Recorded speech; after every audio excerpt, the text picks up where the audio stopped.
오디세이아입니다. 호메로스의 책이고요. 제가 읽은 책은 돌아가신 천병희 선생이 옮긴 책, 도서출판 숲에서 나온 오디세이아를 읽었습니다. 트로이아 서사시권 중 7번째 서사시 퀴프리아, 일리아스, 아이티오피스, 소일리아스, 일리오스 함락, 귀향에 이어서 나오는 거죠. 그 이후 텔레고노스 이야기가 이어지죠. 일리아스와 더불어 호메로스의 작품으로 후세에 보존할 가치가 매우 큰 이유도 비교적 전체적인 내용이 분명하게 전해지고 있기 때문입니다. 총 24권에 약 12,000행이고 20년 동안 있었던 일을 40일로 압축하여 죽음과 재생과 성장에 대한 이야기를 전하고 있습니다. 아킬레우스의 죽음 이후 목마 계략을 통해 트로이아를 함락시킨 그리스군은 전리품을 챙겨 고국으로 출발합니다. 오디세우스는 귀향길에 많은 위험을 만나며 환상적인 모험을 겪게 되고 20년 만에 돌아간 고향에서 아내를 괴롭히던 횡포한 무리들을 처단하고 원래의 위치로 복귀합니다. 불멸의 명성을 앞세우던 영웅들은 트로이아 전쟁에서 거의 사라집니다. 이제는 불멸의 명성보다는 인간의 삶 자체가 중요하고 인내와 현명함으로 살아남아 고국의 무너진 집을 일으켜 세우고 회복시켜야 하죠. 일리아스에 나타난 신의 부도덕한 행위는 당시 귀족 계급의 보편적 모럴 수준을 나타내며 오디세이아에서는 세상의 정의로운 조종자로서의 윤리적인 모습의 신을 만나게 됩니다. 1권에서 4권까지는 한 젊은이의 성장담으로 오디세우스의 아들 텔레마코스가 필로스와 스파르타에 가서 영웅들인 네스트로와 메닐라우스를 만나는 장면입니다. 20세 정도의 성인으로 자랐지만 아직 정신적으로 어리기 때문에 자기 아버지의 행동과 모험을 듣고 한층 성숙해가는 과정이 드러납니다.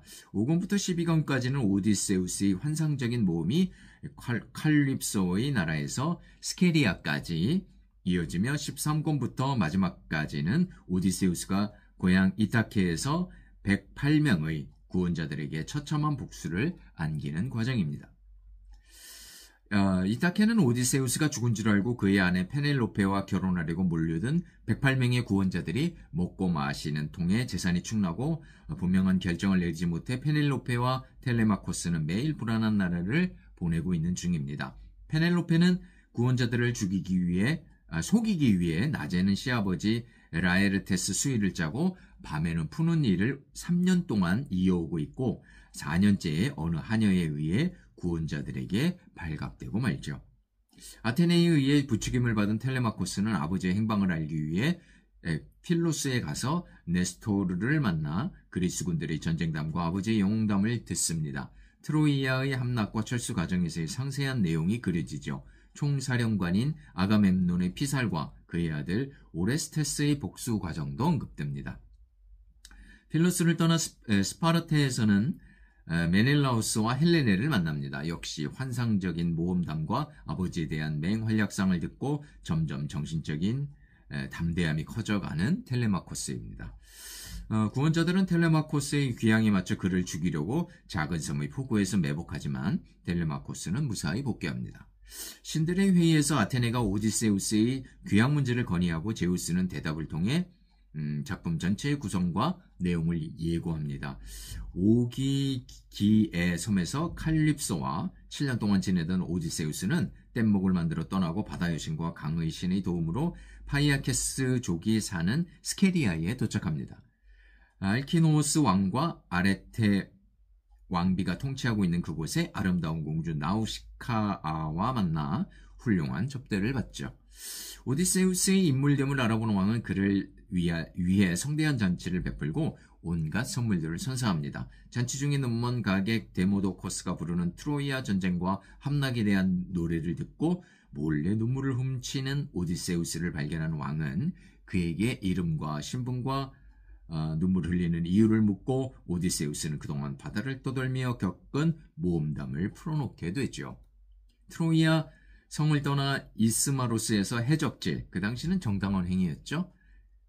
해적질을 하고 키코네스족을 학살하고 동맹군들과 전투를 벌이다 도망쳐 먹으면 모든 걸 잊고 머물게 된다는 로토스를 먹고 사는 로고파고이아족의 나라를 거쳐 퀴클롭스들의 나라에서는 포세이돈의 아들 폴리페모스의 눈을 찌르고 도망칩니다. 동로 6명을 패대기쳐 골과 뼈와 살을 모두 먹어치우는 폴리페모스의 동굴을 빠져나와 아이올리의 섬에 도착하죠.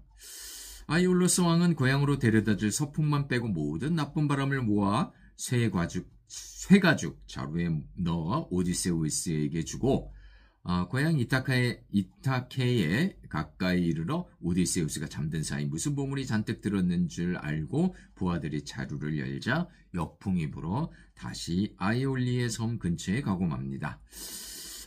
이어서 라이스트 루이고네스 거인족이 살고 있는 텔레필로스에서는 가장 많은 부하들을 그들의 먹잇감으로 잃고 아이아이의 섬에서는 키르케와 1년을 살며 아들 텔레고노스를 낳습니다. 키르케의 권유로 예언자 타이레시아스를 만나러 저승으로 가게 된 오디세우스는 그곳에서 어머니 알티클레이아와 알크메네 등 유명한 여인들, 아가멤논과 아킬레우스 등 동료들, 시시포스 등의 벌받는 존재들과 헤라클레스의 혼백들을 만나죠. 예언자는 귀한 길과 이후 상황을 알려주며 트리나키의 섬에서는 절대로 태양신 헬리오스의 소를 범하지 말 것과 그의 아들 텔레고노스에 의해 죽고 그의 백성들은 잘 살 것이라는 이야기를 듣습니다. 키르케를 떠나 세이렌과의 만남을 이기고 괴물 스퀼라와 소용돌이 카립디스를 해쳐 트리나키의 섬에서는 예언자의 당부를 저버리고 소를 잡아먹음으로 모든 동료들을 잃고 오디세우스는 혼자가 됩니다. 얘기를 마친 오디세우스는 엄청난 선물을 받고 스키리아를 떠나 이타케에 도착합니다. 오디세우스는 궁전으로 바로 가지 않고 그의 하인인 돼지치기 등과 만나며 현재의 상황을 파악하기 시작합니다. 아테네에 의해 늙은 대머리 거지 노인의 모습으로 변한 오디세우스는 때와 상황에 맞는 여러 가지 거짓말을 늘어놓으며 주위 사람부터 신분을 속이는 대신 다양한 정보들을 습득합니다. 여행을 떠났다가 돌아온 텔레마코스와 오디세우스는 감격스럽게 만나고 구원자들의 처치 방안을 치밀하게 논의합니다. 텔레마코스가 먼저 궁전으로 귀가하여 어머니를 만나고 오디세우스는 거짓 모습으로 구원자들과 어울리며 기회를 엿보고 드디어 페넬로페와도 만나지만 페넬로페는 아직 남편인 줄 알지 못합니다. 늙은 개 아르고스는 거짓 모습을 한 오디세우스를 알아보고 늙은 하녀인 에우리클레이아가 그의 발을 씻기다 흉터를 발견하고 눈치채자 오디세우스는 침묵을 명합니다. 페넬로페가 구원자들에게 시합을 제시하여 우승자와 결혼하겠다는 제의로 활쏘기 시합을 열자 아무도 활을 시위에 올리지 못하고 오디세우스만이 활을 시위에 걸어 그의 신분을 나타내고 텔레마코스와 더불어 모든 구원자들에 대한 피칠갑의 복수를 시작합니다. 비참한 구원자들에 대한 살육을 마무리하고 구원자들과 내통한 하녀들도 처형하며 복수국을 끝내고 페넬로페는 제 모습을 한 오디세우를 믿지 못해 자기들 부부만이 알 수 있는 침대에 관한 문제를 내고 오디세우스가 맞추자 환희의 만남을 갖게 됩니다. 오디세우스는 아버지 라에르테스 농원에 도착하여 아버지와 만나고 시내에서는 구원자들의 친족들이 복수를 다짐하고 무장하여 농원에서 한바탕 전투를 벌이다 아테네의 저지로 서로 화해하고 이야기는 끝납니다. 일리아스도 그렇지만 결말은 언제나 사건이 일어나기 전 신들에 의해 예고됩니다.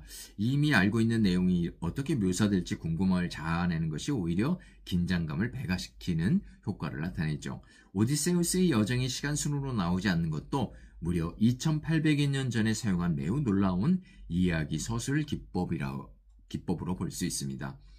호메로스적 인간은 소박하지만 감정과 행동 사이에 갈등이 거의 없습니다. 두려우면 달아나고 슬프면 울고 공포스러우면 패주를 하면 되죠.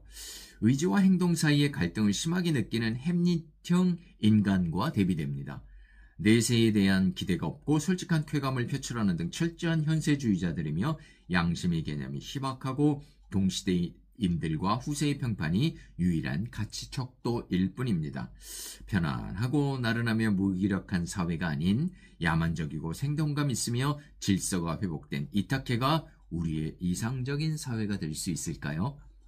일리아스와 마찬가지로 저는 이 오디세이아를 특히 천병희 선생이 옮긴 이 오디세이아를 읽고 상당히 또 서양 그 책을 읽기 쉬워졌습니다. 여러 가지 여기에서 나오는 그런 예들이 그 서양학자들이 그 글을 쓸 때 항상 많이 나오기 때문입니다.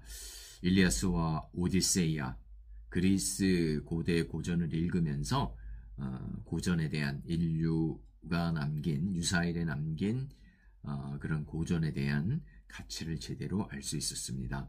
고전을 좀 읽고자 하는 분들은 반드시 일리아스와 오디세이를 꼭 읽기를 첫 번째로 강추하는 그런 책입니다. 일리아스와 오디세이와 호메로스의 책을 이렇게 소개합니다.